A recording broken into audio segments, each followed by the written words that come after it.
The early morning sun casts a golden light across the West Philippine Sea, painting the waves in hues of gold and orange. The world is just waking up, but here, tension has been simmering long before dawn. On the distant horizon, Ayungin Shoal barely emerges from the haze.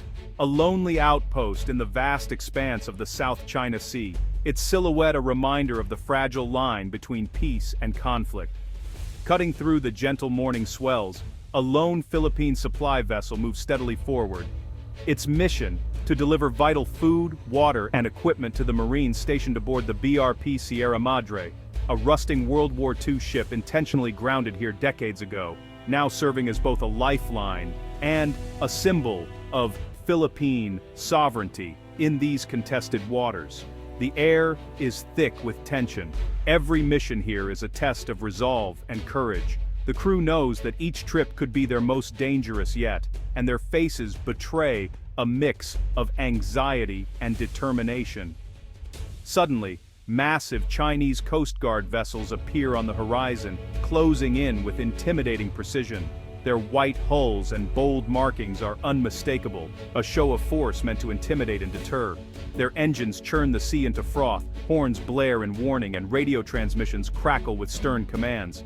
The message is clear: turn back or face the consequences. This is gray zone conflict, pressure without open combat, a dangerous dance of intimidation and restraint. Both sides know that a single misstep could escalate into something far more serious. The Filipino captain stands firm at the helm, eyes fixed ahead. His orders are clear: do not provoke, but do not back down. Every decision he makes is a balance between duty and danger. Chinese ships cut dangerously close, their massive hulls passing within meters of the Philippine vessel bows. It's a high-stakes game of maritime chicken, where nerves of steel are the only defense. Suddenly, a water cannon erupts from a Chinese vessel, sending a powerful jet of water slamming into the hull of the supply boat. The crew braces themselves, gripping railings as the force rocks the ship. It's a violent act disguised as law enforcement, a calculated move meant to intimidate and break the will of those who dare to resist. The message is unmistakable: you are not welcome here. Yet the Filipinos press on, refusing to be cowed. Their mission is too important, their resolve too strong. Under pressure, they find strength in unity and purpose, pushing forward despite the risks. This daily struggle is the front line of a modern conflict, fought not with missiles or guns, but with courage, determination, and the unwavering belief in their nation's right to exist and defend its territory. The world watches closely, cameras rolling as a small nation stands up to a giant. Each confrontation is broadcast globally, a stark reminder of the stakes in these contested waters. Each successful run is more than just a delivery. It's a victory for Philippine sovereignty, a testament to the bravery of those who risk everything to keep the flag flying on the BRP Sierra Madre. In these contested waters, resolve is the Philippines' greatest weapon. Against overwhelming odds, it is the courage and determination of these sailors that keeps hope and sovereignty alive at sea.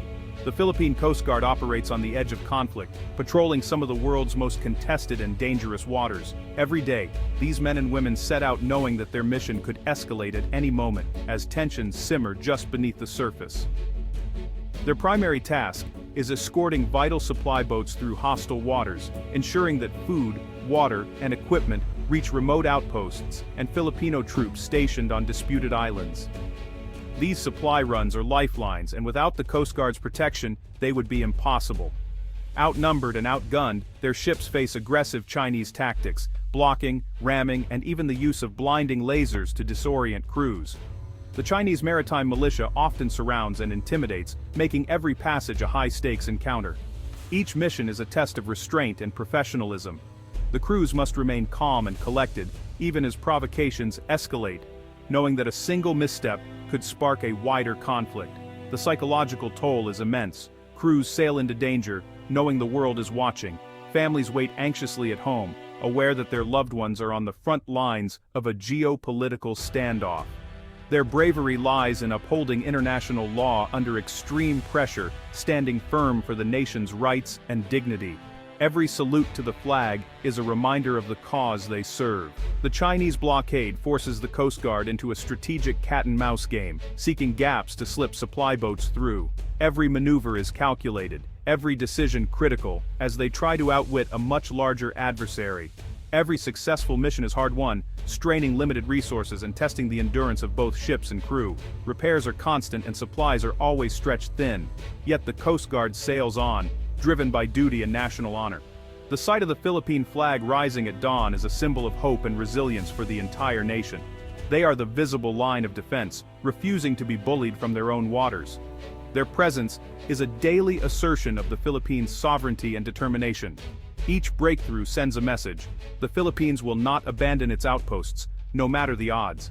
Every successful delivery is a victory for the nation. Their resolve upholds the nation's sovereign rights, inspiring pride and unity among Filipinos everywhere. The Coast Guard's courage and commitment are a beacon for the country's future. For countless generations, the vast expanse of the West Philippine Sea has been the lifeblood of Filipino coastal communities. It has provided not just sustenance, but a way of life deeply intertwined with the rhythms of the ocean. In the past, fishermen freely navigated to traditional fishing grounds like Scarborough Shoal. Their livelihoods were intricately tied to the sea, which offered an abundance of resources and a sense of freedom. However, the situation has drastically changed. Now, Chinese vessels aggressively block access, chasing away the small, vulnerable boats and confiscating their hard-earned catches, leaving the fishermen with nothing.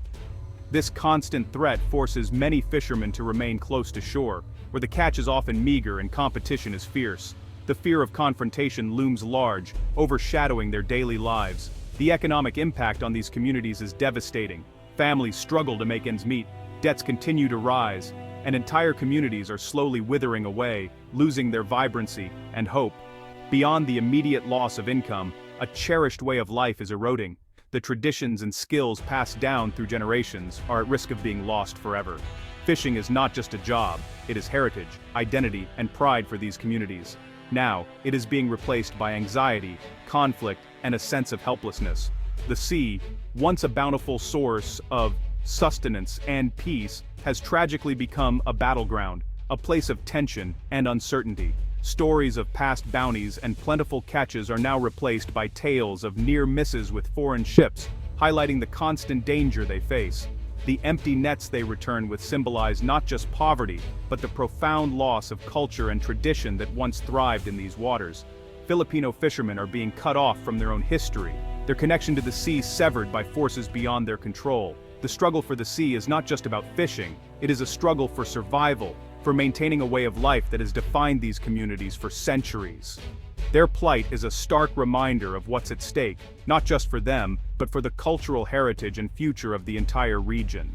Facing a power imbalance, the Philippines wields a new weapon: radical transparency. The Coast Guard now documents and publicizes every Chinese incursion, embedding journalists and using high-quality cameras. Assertive transparency exposes China's gray zone tactics to the world, countering propaganda with undeniable evidence. Viral footage galvanizes domestic support and shifts international opinion. The Philippines reframes the conflict as a smaller nation defending its rights. Coast Guardsmen and fishermen become truth-tellers, holding a global power to account. In this information age, the truth is a powerful tool for sovereignty. Modern surveillance is now central to the Philippines' defense. Land-based radars, drones, and satellite imagery provide real-time awareness across the West Philippine Sea. Drones monitor key areas, streaming live video to command centers. Intelligence sharing with allies, especially the US, enhances this surveillance network. Corroborated data makes Philippine reports credible and hard to refute. This awareness allows for proactive defense, deploying assets, warning fishermen, and anticipating Chinese moves. Technology empowers the Philippines to act smartly, maximizing limited resources. In contested waters, information is as vital as firepower. The armed forces of the Philippines once focused on internal threats, insurgency, and terrorism. Now aggression in the West Philippine Sea demands a shift to territorial defense. The military is modernizing, prioritizing the Navy and Air Force with new ships, jets, and radar. This pivot requires new doctrine, training, and mindset. Decades of internal focus are hard to change, and resources are stretched thin. Yet, the shift is irreversible. The sea is now the primary front. The AFP's modernization program aims to build a credible deterrent. The challenge is balancing old threats with new realities. The future of Philippine defense lies in looking outward. To counter China's power, the Philippines strengthens alliances, especially with the United States. The Mutual Defense Treaty and expanded military exercises boost deterrence and readiness. U.S. access to bases and military aid accelerates modernization. Clear U.S. commitments deter extreme Chinese aggression. Manila also builds ties with Japan and Australia, creating a web of security partnerships. These alliances complicate China's calculations and amplify the Philippines' voice. Unity raises the cost of aggression and builds regional stability. The Philippines stands with partners, not alone. In this contest, unity is Manila's greatest asset. The West Philippine Sea dispute is about more than sovereignty. It's about economic survival. Untapped oil and gas reserves are blocked by Chinese harassment, stalling energy development. The country remains dependent on imports, vulnerable to global price shocks. Instability threatens trade, raises shipping costs, and deters investment. Defense spending diverts funds from social needs, a tough trade-off for a developing nation. The cost of defending sovereignty is measured in lost opportunities and strained budgets. The stakes are national energy security and economic growth. The conflict's impact ripples far beyond the coastline. The Philippines' path forward is resilience and strategic patience. The goal, a credible minimum deterrent, enough to make aggression costly. Building a self-reliant defense industry reduces dependence and boosts the economy. Economic growth funds modernization and strengthens national resilience. Attracting investment and improving infrastructure are part of the security strategy. The nation's approach combines courage, transparency, alliances, and long-term vision. The struggle is far from over, but the Philippines refuses to be passive. Its greatest strength is the quiet resolve of its people.